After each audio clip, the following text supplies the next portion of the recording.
करब ओकरा खातिर हम भागल ना हई आ जदी हमरा के छोड़ के गइलू तो बुझ लियो हम संतोष पागल ना हई न बुझे जाने तू चिराई उड़न बाज हो तो बुझ ली हम मरद हम हई रंगबाज हो बुझ ली हम मरद हम हई रंगबाज हो।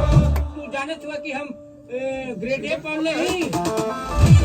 ये गाना के आप सब ढेर सारा प्यार और आशीर्वाद देता नहीं और ये गाना आदि शक्ति से रिलीज भइल बा।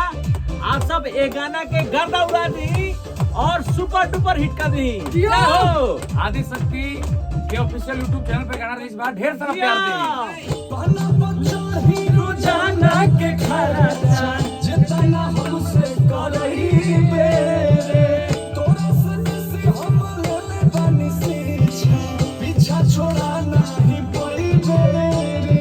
अच्छा के प्यार में ही सावना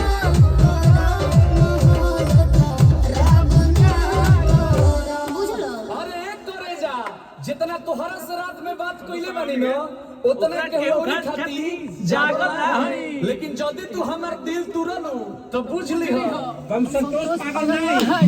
न बुझे जाना तू चिराई उड़न बाज हो तो बुझ ली हम मरद हम हई रंगबाज हो बुझ ली हम मरद हम हई रंगबाज हो।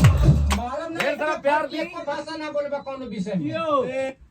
और आदि शक्ति के ऑफिशियल YouTube चैनल पे जाके पूरा वीडियो जरूर देखी।